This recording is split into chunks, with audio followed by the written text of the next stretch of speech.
Hey guys, this will be video 3 for the vintage Gretsch 6120 conversion from one of the other Gretsch models, preferably 6117, 18, or 19. This guitar was a 6118, and I've made a decision about this video series to just keep it very casual because I want to get the guitar finished.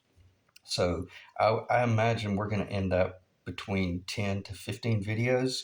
And if I ever get in a situation where I'm tempted to talk about something really technical, I'm just going to say, hey, go to my video series from where I restored a Les Paul Custom and watch video 32 through 37 or something like that. And that'll tell you everything you need to know about building a neck. And you put whatever headstock profile you want on it, if that makes sense. That way, that'll keep this series going, and it'll keep it from getting boring as well. And it'll also allow me to move very quickly into. I have two other projects that I have in the works, as well as one that I'm possibly going to be building for a very well, we can't really say a high profile musician, but he definitely was back in the 80s, and he's up in Franklin, Tennessee. And the guy's very cool. And I ran into him at a bar one night, and uh, just blew me away. I couldn't believe it was who it was. And I ended up talking to him about funk and all sorts of cool stuff related to uh, well, let me just stop. So anyway, very cool guy, and probably we will be building him some sort of like super strat. So I hope that materializes. If so, I'll talk to him about whether it's cool to use his name, because I don't want a name drop or anything like that. But nonetheless, we'll move forward. Let me get back on track here, because this is for Gretsch heads, and we're not really into funk. So how do I want to approach this? When you're doing a conversion from a Gretsch, like an anniversary, a double anniversary, or any of that jazz, the primary thing that you'll be confronted with is how to pull off the F holes. That's going to be the primary objective. And I'm going to make it really simple for you, because I'm basically going to let you know eventually you're going to be surprised just how little you have to do. And in one of the first videos, if not the very first one, I mentioned I did not have to add wood. So don't panic and think that you got to do some sort of blending to get that sharp point. I basically was able to manipulate what original wood was there, and just remove excess from the square corners, and voila, turn it into that right there. And then also, this is more than just a really pretty picture of this guitar body is actually tuned so that it will keep the sound that it produces around the player, because according to how you design the F hole, it will affect the projection of the guitar, or whether it's better for like chamber music. If you're building a real sweet, soft, mellow jazz guitar, then you want to open this stuff up where the sound is around you. Because I'll digress briefly. Back in the 30s or 40s, they were trying to figure out how to get the guitar to project out of the band, and not compete, but at least be heard with a band that had, brass, woodwinds, and you name it. So we don't have to worry about that stuff anymore. And that was one of the cool things even Setzer had mentioned about uh, how he knew rockabilly, swing, big band, and all that jazz would work with the front man as a guitarist, is because we got amplifiers now. They didn't have amplifiers back then. So that's primarily why it just was what it was. So again, I'm going to try to keep from being so historical about this guitar or this project, or what it is we're trying to achieve. But I also want you guys to realize uh, this video series, you can enjoy it all you want, but it's going to be, every decision I make will be based very much on how a Benedetto type or a D'Angelico type would approach, building a guitar for an artist. How is that artist going to use that guitar? Is what I'm saying. So I know what I'm doing when it comes to those things, and it's very intentional how and the size of these F holes, and also why I just love the Gretsch. I don't like the Gibson F holes. I think they're ugly. Period. And if that offends, then that's exactly what it does. It just offends you. So I hate it, but I don't like that F hole, and I think it's unattractive. I love the Gretsch because of the really big open F hole. I think that's what makes it such a sexy guitar. All right, so I was able to get a little emotional there and get that behind me. So let's talk about what you would do when you're getting ready to do this conversion or restore a guitar that you bought. Like if you looked up and actually, your grandpa or your uncle actually gave you an authentic 6120, but all the binding is rotten and stuff like that. I'll go straight to the finish line and say that ain't something you practice on. Uh, this right here, if it's in really horrific condition, that's something you practice on, because if you mess this up, it's not that big a deal. You mess up an authentic 1957 6120 that you had no business trying to replace the binding on, you'll do $5,000 worth of damage, because those guitars, I did a little research earlier, and we're looking at more of a $12,000 to $15,000 entry price on those guitars. So if your uncle or your grandpa has this guitar, but it's an authentic 59 6120, let's get it to Gruen Guitars, or let's get it to Carter, or let's get it to like a Phil Jones type. Just do some research there. Can't find Phil. I don't know where he is, but this guy is a phenomenal guitar builder, and very much a Gibson historian as well. So make certain that if you have something like this that is real, let's be really wise about the move, or let me know, and I'll help you locate someone in your area that might be qualified to pull that off. Okay. I wasn't planning on going there, and let me check the time. But if I save you from messing up Grandpa's guitar, then this video series will be worth that. But nonetheless, let's say we did find this guitar on eBay or somewhere, Reverb or something like that, or maybe in our local flyer, or we just know of someone in our local area that has that guitar. Maybe talk to him about getting it, and so you did, and you got it sitting on your table. And how do you proceed? Well, if you're going to go technical, you're going to have to shoot me a message, and I'll send you into various videos that'll explain to you how to reshape the dovetail for, well, I don't have any videos on that, but, or in other words, how to do binding. I'll show you that. I'll point you to one of my previous videos to help you with that type stuff. But for the most part, I want to get this baby finished, and it's very close. I'm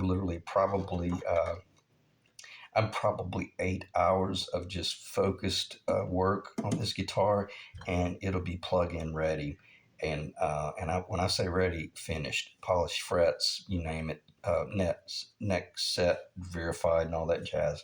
Um, but nonetheless, I do want to do the video series because I want to help you guys out, but I also want to get some traffic, and I want to get some people coming to this channel so that you guys can be aware of some of my other intentions as a guitar builder, luthier, designer, whatever you want to call me, and how I'm preparing to launch my own website and stuff like that. So, and also I'll be focusing on doing restorations as well as building custom guitars for either just your normal Joes, your next door neighbors, or possibly even up and coming artists that want a personalized guitar. And that's one of the things I have in the works up in Nashville as well. So anyway, just wanted to give you guys a little bit of information there of kind of where this is going. But nonetheless, this is going to be an awesome project. But why? Because it's really already there. Okay. And I guess I'll just keep kind of going off the cuff here. When you start moving in this direction, don't let the fact that you don't have $1,500, $2,500 worth of original parts hold you back. If you find just the body, snatch it up, man. Because I'm not kidding, we can put pretty much any neck on this guitar. Well, within reason. You don't have to have this neck. So don't let a $200 opportunity pass you when just don't. In case it's not finished and you're sitting there going, oh man, I really wish it had the original knobs. Man, these things pop up. Or these that are on here, they're reproduction. They are Gretsch. They're the authentic, 1/4 inch shaft and stuff like that. But nonetheless, I think I paid $35 for a set of four of those, and then I sanded them and scratched them up a little bit. Primarily because I love the combination of the nickel against the gold. I think it's cool to have that multicolored item. And as I've said before, like when the lights are low and the Marshall's on 10 or the Fender Deluxe is on 7 or wherever you are, nobody really cares whether this is nickel or chrome or gold, and they're just not. And then you trip up on those good deals, 3 years from now, and then change over to your vintage 1958 PAF Filtertrons that are just out of this world, So, but nonetheless, even the reproduction stuff, the really low value stuff sounds really good. It'll get you in the game. Okay. But nonetheless, that's going to be your biggest hurdle is cutting these F holes, because that is what I, I know beyond a shadow of a doubt. I could walk into any situation in pick your town, Austin, Atlanta, Nashville, of course, is where I was thinking first. New York, just pick your location, because I haven't done any international traveling, but with music. But you'd have to be a really, really seasoned Gretsch aficionado to to catch the fact that the only thing, in other words, no one would realize this was a conversion. They would think it was an authentic, like a 59 or early 60 Gretsch. And the first thing that the pros would look at would go, well, they'd see these two knobs there and they would guarantee you, I bet you my coffee cup it's not a 57. It's not a Dwayne Eddy. It's not a 58. Why? Because the 57 three way is about right there, and there's only one. And that's why Setzer was so well defined. His was a 59, but he ran this open. He didn't. He removed the mud switch, and he just had the three way right there. And that's why when they did his signature guitar, they didn't put the three way right there. They put it back here because that he was always comfortable reaching in that area right there, and he didn't want to move over a half inch. At least that's what I heard. Now, here's a little bit of trickery for you. That's actually a master tone.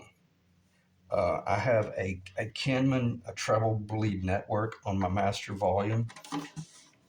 This is going to be and these are functional, these are wired, but if they weren't wired, you could just put these in dummy. Who cares? If all you do is turn the volume up or down, then don't waste time fooling with that crap. Just buy you some dummy knobs and pots and put them in there. Okay? But they are hot, they are wired, and they are wired per the true 59-esque wiring, except that's not a mud switch. That's an actual master tone control. Okay. And then that is a master volume with the treble bleed network. I think it's called the Kenman design. There's 2 or 3 different ways you can do the treble bleed network, and I always forget. I always have to look at my file because I build my own harnesses as well. Okay. But it's funny, I don't really know what I'm doing. I just look at pictures, and I'm really good at soldering, and I just make certain that I keep the alligator clips on there and don't burn the house down. So, anyway, and I won't even go into how I design. That's a little custom design of my own so that it looks like it's a mud switch, but it is in fact a tone. Now, I'm not going to put a knob up there. That would look silly. Why? Because I'm not someone who grabs for the tone knob all the time. If anything, I may just come in here and machine I got that pretty tight. I may just machine never can think, switch tip. so that it fits over that, and maybe it's just a little bit bigger or something like that. But nonetheless, usually I'm always running my tone on 10, and very rarely would I turn it down. Only if I'm like doing some sort of live performance where I'm fighting the room or something like that. Okay, all right, and I gotta reel myself in. I am definitely rambling. And we're at 15 minutes. Let me just, I don't want to talk about the neck in this video. If I do talk about the neck, I'm only going to spend about 5 minutes with it because I just want to make certain that I explain to you guys or clarify to you guys how do you approach this. You got to compartmentalize it. And if you find the neck first, get the neck. That's awesome. If the neck doesn't have a bottom, don't worry about it. Go ahead and get it. If the neck is horrifically warped and it was underwater and stuff like that, get it if it's $100, only because you might be able to remove this Brazilian rosewood and salvage that. But nonetheless, don't pass up on anything because you'll be shocked at what you can bring back. If you don't believe me, look at my video series on restoring a 1980s Les Paul Custom. That guitar was probably one of the worst guitars I've ever seen, and we brought it back. And so it is what it is. So let's say you found the neck, you got the neck, stick it in a box, keep looking for the body. Don't really start doing anything until you've got a real good game plan. But let's say you got the body and you don't have the neck. Well, then that's awesome because that'll force you to just stay focused on maybe this was a single anniversary and there was no pickup route here. There was only a pickup route here, and it was the little narrow opening for the uh, what do they call it, the high lotron or whatever that thing's called that nobody likes, which is actually a really good sounding little pickup, but it's just got a weird following where this is typically what everybody wants right here, and man, can you blame them? I mean, that's just everything that we're looking for. And the reason I really recommend trying to get an old Gretsch and converting it is because these tone bars are already in a certain location that will receive the Gretsch design. And you have to keep in mind, see, this guitar had high lotrons, and I haven't even done this yet, but I guarantee you I could probably hit pretty close and find the original location where I installed the past pickups, and I won't be doing a major amount of work in order to get the uh, uh, patent applied for and or the filtertrons mounted up. Okay, but if you're going with some other manufacturer, you'll be in uncharted territories, and I can't promise you that you'll cut this thing open and there'll be tone bars there. Very unlikely that they are. Or you'll be doing something like that where you're adding a little bit of block on the side so that the screw will have something to fasten to. Okay, so just know that, and keep in mind this guitar, yeah, it was a double anniversary, so it did have the two routes, but they were the two small. There were the two small openings. And once I opened it up, I realized that tone bar was a little bit closer in that direction, and this tone bar was a little bit higher. So I don't think that would have anything. I don't think that would have been intentional, but it very well could have been because when I was building jazz guitars, there's all sorts of ways you can tune the body by the direction by which you pitch the bars, the bass bar or the treble bar, stuff like that. Or if you're building an authentic jazz guitar, you're building an X braced guitar. Okay, and that's primarily. I don't know if I even built any parallel braced jazz guitars. I don't think I did. All of my big body jazz guitars were X braced, which is an authentic, warm, very sweet, soft, warm sound. And I'll stop talking about that because that's a different animal altogether. Our target is rockabilly and bluegrass and picking and country stuff and mountain music and just all that fun stuff that, as Setzer says, makes your knee jump. If your knee doesn't jump, then it's not rockabilly. Uh, so that's the primary thing you'll be dealing with. Let me check the time here. 1941. I'm going to try to shut it off here pretty quickly because I just don't want it to go much longer. That's going to be the primary hurdle you'll have to overcome. And Once you do pull the trigger on this, the cool thing about every bit of that, don't get a router around that. Don't get any heavy machinery around that type stuff. Every bit of that needs to be done with an X-Acto knife and by hand. Okay. Now I used a Dremel with a little grinder tool on it, but even that was too advanced. Uh, only reason I say that for I'm real comfortable doing that, but I wouldn't want you to get that dangerous. Although that's a pretty large hole, and it's almost you'd have to really not be paying attention to get over here and screw that up. If you did that, then you shouldn't have been working on it that day. You weren't in the right state of mind to be working on a guitar that, if you slip up, this thing's stain grade and you can't, it's going to reveal anything you do wrong. And I'll show you a little bit of my trickery if it'll even show up in the camera. See that under my thumb? Thing had when I bought this thing, this had a horrific, it was torn up really bad right here. And that's why you see that little piece of maple patch. I cut out some of the old vintage maple and I took it up here and I feathered it in and blended it so I would at least have the color of the original wood, and then I just blended it in as best I could and didn't have to really do anything other than just some trim work. That was before I did my